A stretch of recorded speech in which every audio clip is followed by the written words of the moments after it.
Greetings, salutations, and hi there, and welcome to Making Sales Social Live.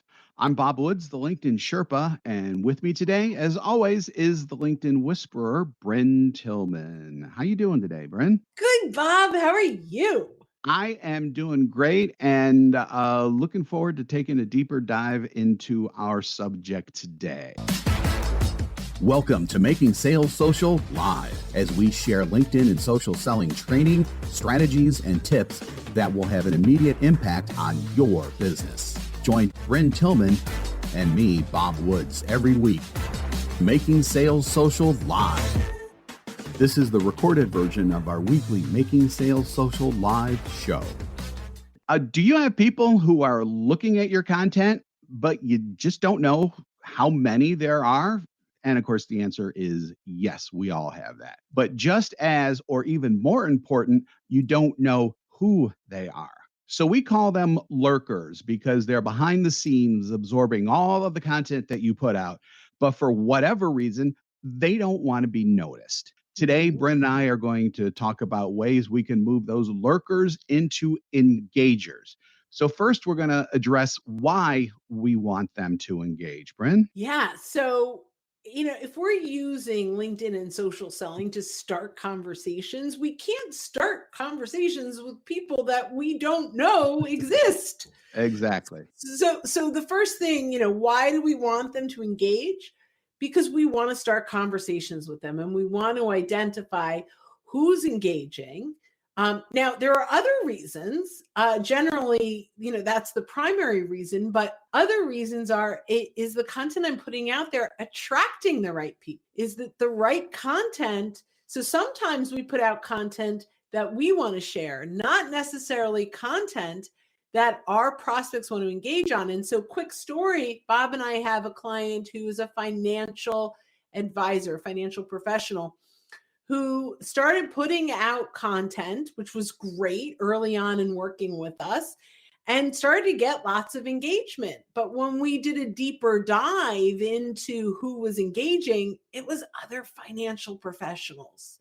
It wasn't prospects. The audience, not the audience they wanted. Right. They didn't need other advisors. They wanted business owners and other prospects. So what we determined was the content that he was sharing, which happened to be from Market Watch, I believe, was something that the entrepreneurs and business owners were not nearly as interested in as he thought. So we want to make sure that we know who's engaging, we know who's consuming it. We only know when they engage to make sure it's the right content. So that's number one. Yeah. So number two is, why are they lurking and not engaging? So that's like the real crux of the problem. And in my mind, Bryn hit on that to a very large extent, because we as sales professionals tend to want to talk about ourselves. We tend to want to share our knowledge to everyone, and that's important. It's good to want to do that. But when it comes to social content, the type of thing that you need to be sharing, again, is what Bryn just said, the types of content that your audience wants to consume. So number one, you have to determine who that audience is, because just like in the example Bryn gave, you don't want to attract other people who are in your profession and, quite frankly, who might be competitors. And number two, you want to attract with content that is going to make the people who you're trying to attract just kind of stand up and say, I didn't know about that, or that's a good point. I'd like to add something to that. And then so that when you're attracting these people, they are more likely want to engage, because you need to make them need to engage. And that's something that I learned in broadcast journalism when I was producing TV shows, like way back when. It's not getting them to care, it's making them to care. Now, we didn't have engagement in broadcast, but that's kind of like taking that concept and applying it to social nowadays. It's interesting to say making them to care, because we can't really make them. Make them, but it's not compelled. My mind goes, so a couple things I just want to share. When we do that social listening and we really understand what they care about, one of the things deeply learned in the Go Giver, right? We can't make them do anything, but if we learn, right? But if we learn what it is that gets them to engage, and then we change the way that we're showing up, then they will engage. So I love that concept. I just want to play a little on where are they lurking and engage and not engaging. Like, so where, Sure. even beyond the why, because it's not just a blog post or a video or a LinkedIn Live, or it's also your profile. So we get a lot of lurkers on your profile. Now you can go into who's viewed your profile, and if you have the free version, you can see the last 5 people, unless they are in anonymous mode. And a lot of people are, like, they're in what we call lurker mode, right? So you don't even get to see who they are. Or maybe you had 7 people look at your profile and you missed 2 of them, right? So that's another thing, right? Where it's like, okay, so then I don't, now if you have any kind of premium, you have the last 90 days, you can certainly go back. But, so it's on your content. It would be in your newsletters if you have them, in your lives if you're running them, in events. That's where they could be lurking and not engaging yet, or your profile. So I just want to share kind of the where they're hanging out, lurking. Yeah, and especially when it comes to the profile, it's kind of a shame to lose those people because you did something to generate enough interest for them to go over to your profile.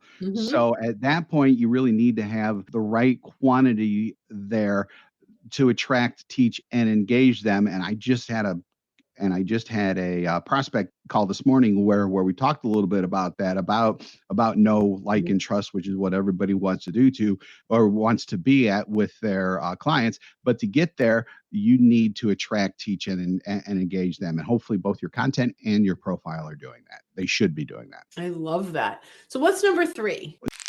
Looking to up your LinkedIn game? The Social Sales Link team has you covered with our LinkedIn Sales Accelerator, a guided social selling program that includes training, coaching, and so much more. Visit socialsaleslink.com/in for more details.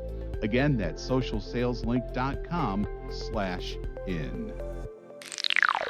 Number 3, numero tres, is what you can do, if I can read right, to encourage engagement. Yeah. So number 1, you have to resonate with them. They have to know immediately that content is for them. Number 2, you have to create curiosity in the first line.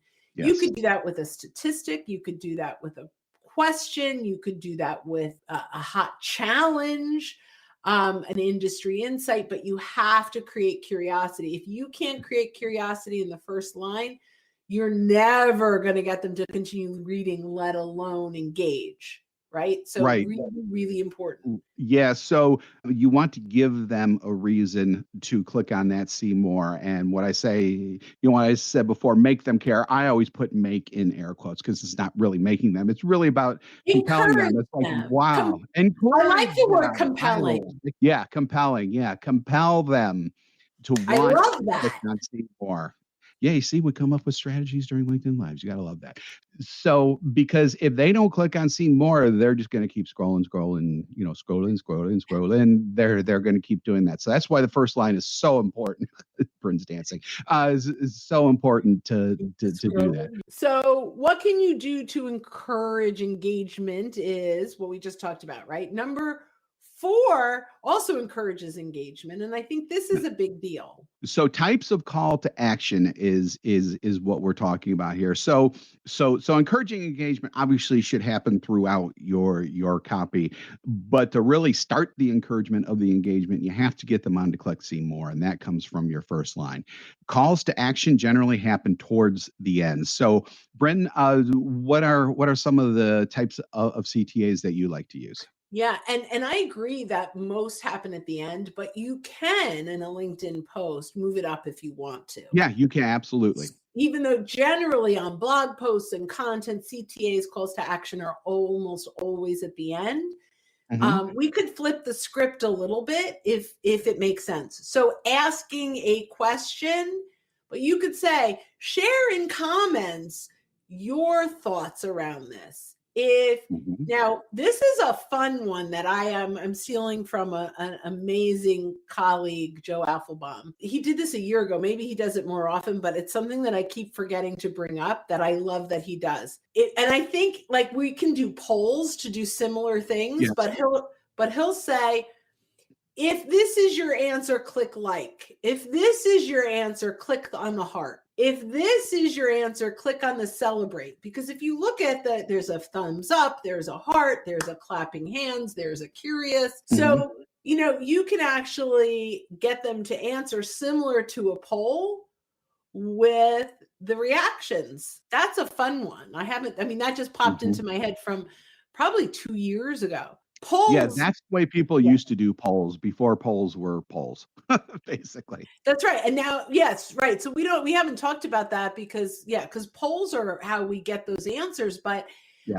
which is fun, but this is just another way, another call to action, telling them what the next step is, right? I read this. What should I do? So I tried one last week, which by the way, you guys can message me for this, where I had shared something about Magical, which is a template text expander. And I said, if you want our templates, put yes, please in comments. And I got a whole bunch of people saying yes, please. And the more people that said yes, please, the more people saw what is yes, please. And then they went and saw it. So then I ended up connecting or messaging them the link to get those templates. Feel free to message me on LinkedIn. I'm happy to send you a link to all of our templates. But that was a call to action, right? That's a great one too. Yeah. So what's the last one for today? The last one is, so some people may call it the circle of life. I personally call it the circle of content. How to keep them coming back for more. Yeah. So I love this, right? So the number one way to get people to come back for more is acknowledge when they engage. Bob is famous for his quote, don't post and ghost. When you do that, they never come back. But if someone comments, make sure you show appreciation for that comment. Maybe you go in and engage on their content as well. Here's where people miss that, because that seems pretty easy. I can comment. You might get 20 reactions and 3 comments, but you never look at who's reacting. If they're a first degree, click on their name and just say, thank you so much for your engagement on my post. It means a lot. So easy.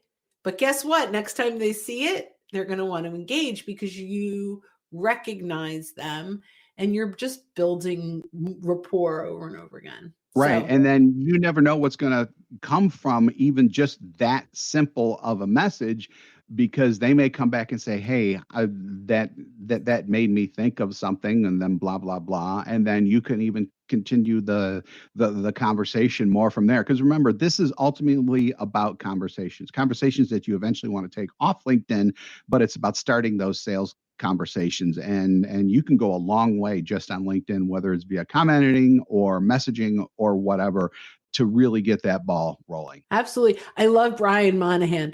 Click the hands clapping if you're looking. So if you are on, we've got lots of people watching. Brian's the first one to comment. Go ahead. He is.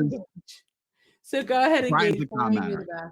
Brian's a commenter. We know that. So very good. So thanks again for joining us on Making Sales Social Live. If you're with us live on LinkedIn, got lots of hand clappings, by the way. Yeah, lots. Oh, that's fantastic. I love it.